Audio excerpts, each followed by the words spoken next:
Hello friends, Chanakya academy में आप सभी को अश्विनी सर का नमस्कार।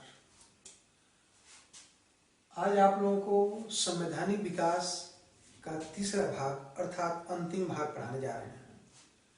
आपने देखा होगा कि पूरे संवैधानिक विकास को हमने 3 पार्टों में डिवाइड किया हुआ है। 1773 जहां शुरुआत होती है, 1773 के रेगुलेटिंग एक्ट से लेकर 1853 का चार्टर एक्ट, फिर 1858 दूसरा पार्ट, 1858 के इंडियन काउंसिल एक्ट से लेकर 1892 का इंडियन काउंसिल एक्ट, और फिर तीसरा पार्ट 1909 के इंडियन काउंसिल एक्ट से लेकर 1935 का इंडियन काउंसिल एक्ट तक। वही तीसरा भाग अर्थात अंतिम भाग आज पढ़ेंगे, जिसकी शुरुआत करते हैं 1909 के इंडियन काउंसिल एक्ट से। आप जानते होंगे कि इसे मार्ले मिंटो सुधार भी कहते हैं। और प्रश्न एक बच्चे से पूछे कि बताएं कि मार्ले मिंटो है क्या, तो लोगों को पता नहीं था। ध्यान रखेंगे कि मार्ले सेक्रेटरी ऑफ इंडिया अर्थात भारत सचिव थे, जिस पद का सृजन 1858 के इंडियन काउंसिल एक्ट में हुआ था, और मिंटो गवर्नर जनरल थे, लॉर्ड मिंटो। इन दोनों के सहमति से जो एक्ट बना वो था 1909 का इंडियन काउंसिल एक्ट, इसलिए इसे हम मार्ले मिंटो सुधार के नाम से भी जानते हैं। 1909 के एक्ट से पूर्व की कुछ भारत में होने वाली व विदेशों में होने वाली घटनाओं का उल्लेख करेंगे। ध्यान रखेंगे कि महाराष्ट्र में 1897 में प्लेग एक बीमारी है, प्लेग का प्रकोप भयानक था, लेकिन जो सरकार का प्रयास था वह प्लेग से भी ज्यादा निर्दयी था।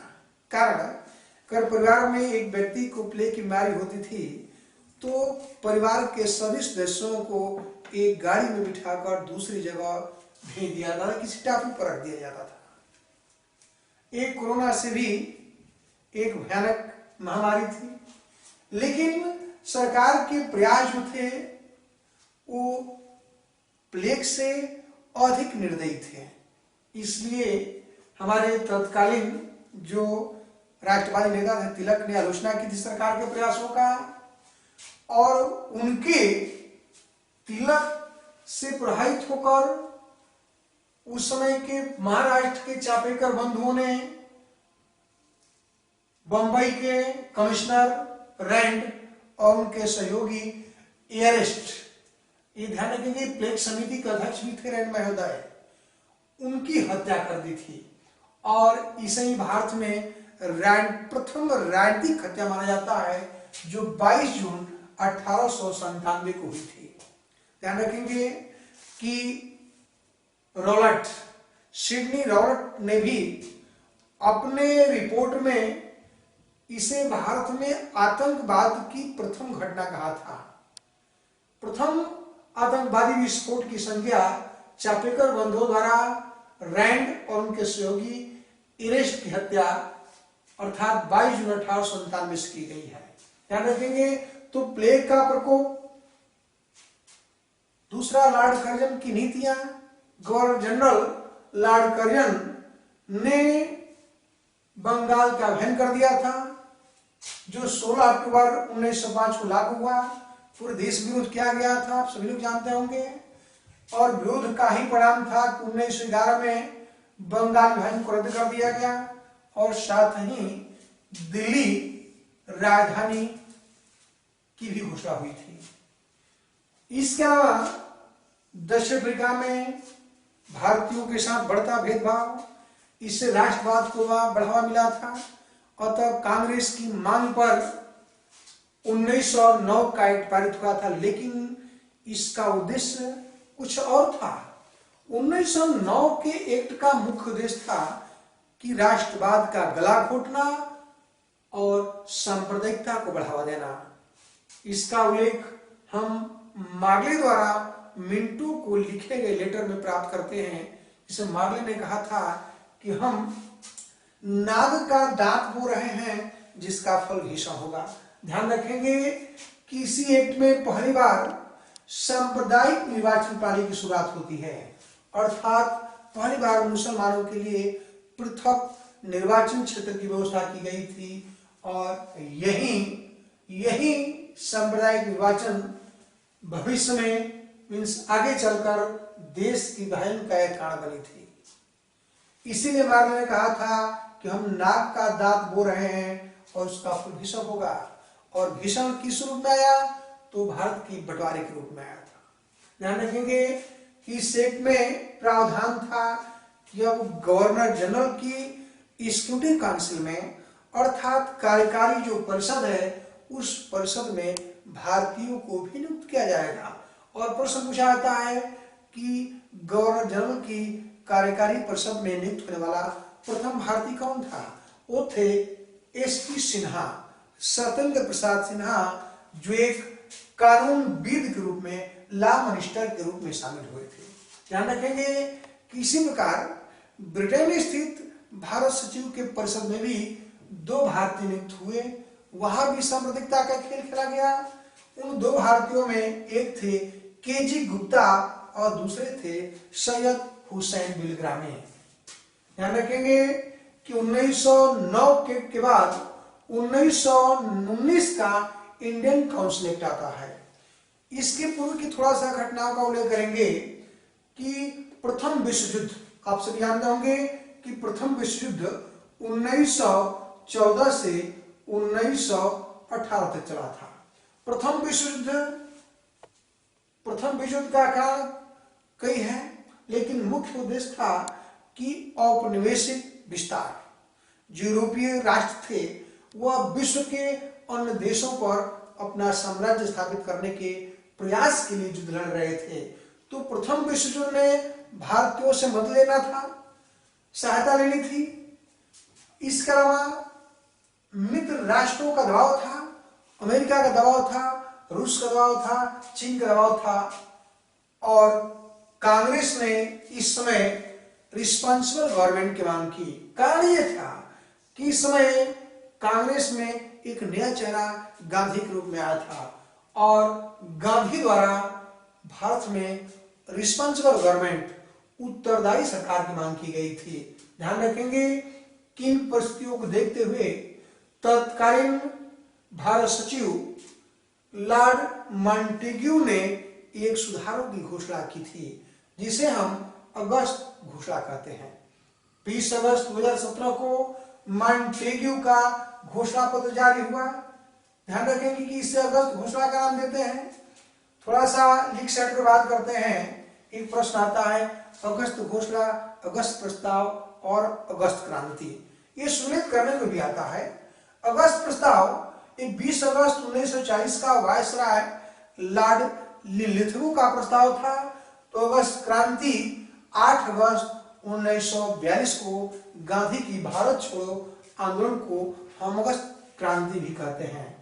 ध्यान रखेंगे कि 1919 के एक्ट का उद्देश्य ब्रिटिश साम्राज्य की आवश्यकताओं की पूर्ति करना था और भारतीयों के जो अंदर असंतोष था, उस असंतोष को संवैधानिक सीमाओं तक सीमित करना था। कि उनको कुछ दिया गया। हम देखेंगे कि इस एक्ट में व्यवस्था थी कि पहली बार कहा गया कि केंद्र में 2 सदन होगा। केंद्र में द्विसदनीय सभा की स्थापना हुई।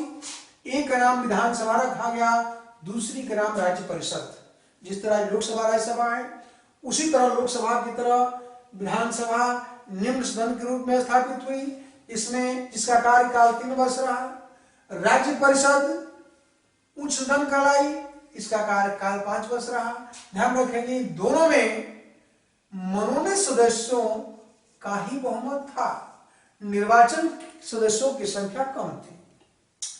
इसमें जो सबसे इस एक्ट में खराब काम किया गया था, जहां से प्रश्न पूछा जाता है कि प्रांतों में द्वैध शासन की स्थापना किस एक्ट से हुई, तो 1919 के एक्ट में प्रांतों में द्वैध शासन स्थापित हुआ था।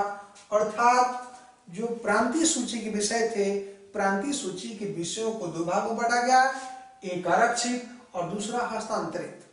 आरक्षित विषय गवर्नर के अधीन था और हस्तांतरित विषय, इसको बटे विभाग भी कहते हैं, यह भारतीय मंत्रियों को सौंपा गया था। ध्यान रखेंगे कि इसी एक्ट में प्रावधान था सांप्रदायिक निर्वाचन का विस्तार। मीन्स 1919 के एक्ट में पहली बार मुसलमानों को दिया गया, तो 1919 के एक्ट में सिखों और ईसाइयों को भी पृथक निर्वाचन क्षेत्र की व्यवस्था की गई थी।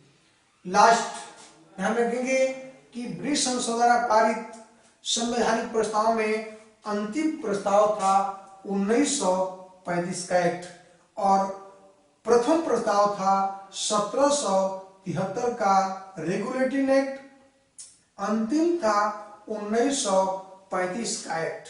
ध्यान रखेंगे कि 1919 के एक्ट में ही व्यवस्था थी कि 1919 के एक्ट को 10 वर्ष बाद समीक्षा की जाएगी, लेकिन ब्रिटेन की राजनीति की वजह से 10 वर्ष से पहले ही वहां की सरकार ने साइमन कमीशन गठन कर दिया। मीन्स 1919 के एक्ट को समीक्षा करने के लिए 1927 में सर जॉन साइमन के नेतृत्व में एक आयोग गठित हुआ। आप सभी जानते होंगे कि साइमन कमीशन का सभी भारतीयों ने विरोध किया था। विरोध का कारण ये था कि साइमन कमीशन के सभी सदस्य अंग्रेज थे, किसी भारतीय को शामिल नहीं किया गया था। तो जब साइमन कमीशन को भारतीयों ने स्वीकार कर दिया तो तत्कालीन वायसराय, तत्कालीन भारत सचिव बर्कनहेड ने भारतीयों को 2 बार एक ऐसा संविधान बनाने की चुनौती दी जो सभी को स्वीकार्य हो। अंततः भारतीयों ने बर्कनहेड की चुनौती को स्वीकार किया और लखनऊ में एक सर्वदलीय बैठक की। उस सर्वदलीय बैठक का ही परिणाम था कि पंडित मोतीलाल नेहरू के नेतृत्व में एक 9 सदस्यीय समिति गठित की गई।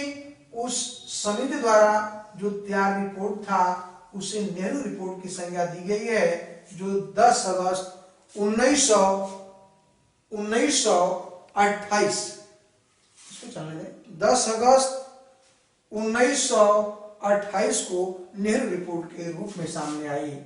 अब पढ़ेंगे कि इस एक्ट में प्रावधान क्या था। इस एक्ट में प्रावधान क्या था? पहला प्रावधान था कि अखिल भारतीय संघ की स्थापना होगी। पहली बार ब्रिटिश सरकार ने स्वीकार किया था, भारतीयों की विरोध के कारण ही स्वीकार करना पड़ा कि भारत में अखिल भारतीय संघ की स्थापना होगी। उस समय 11 प्रांत, 6 कमिश्नरी क्षेत्र और कुछ रियासतें थी जहां लगभग भारत की आबादी का 1/3 आबादी वहां निवास करती थी। इसी एक्ट में प्रांतों से द्वैध शासन को समाप्त कर दिया गया और प्रांतीय स्वायत्तता की स्थापना की गई।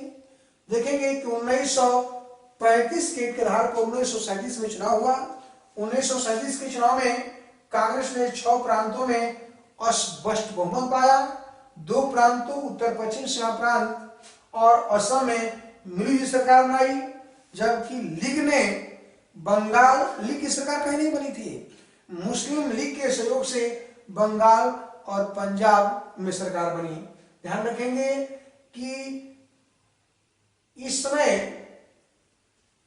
28 माह कांग्रेस सरकारों ने शासन किया। 28 माह शासन करने के उपरांत उन्होंने रिजाइन कर दिया, त्याग पत्र दे दिया। उसका कारण यह था कि द्वितीय विश्व युद्ध में बिना भारतीयों से पूछे भारत को भी युद्ध में झोंक दिया गया था। इसी कारण कांग्रेस सरकारों ने त्याग पत्र दे दिया। तो मुस्लिम लीग ने 22 दिसंबर 1939 डेट याद रखेंगे, पूछता है कि मुस्लिम लीग ने मुक्ति दिवस कब मनाया। तो कांग्रेसी सरकारों के त्याग पत्र देने के परिणाम स्वरूप मुस्लिम लीग ने 22 दिसंबर 1939 को मुक्ति दिवस के रूप मनाया, अर्थात कांग्रेस के अत्याचारी शासन से हम अब मुक्त हो गए हैं। ध्यान रखेंगे कि इस एक्ट में प्रावधान था कि भारत में संघ लोक सेवा गठित होगा, RBI reserve bank of India का गठन होगा, बर्मा को भारत से अलग करने का प्रावधान था, सांप्रदायिक निर्वाचन का विस्तार किया गया, जो मुसलमानों, सिखों, ईसाइयों तक था और हरिजनों को भी शामिल कर दिया गया। लेकिन पूना पैक्ट के अनुसार गांधी और अम्बेडकर के बीच 1932 में जो पूना पैक्ट हुआ था, उसी पैक्ट के अनुसार हरिजनों को भी आरक्षण दिया गया था।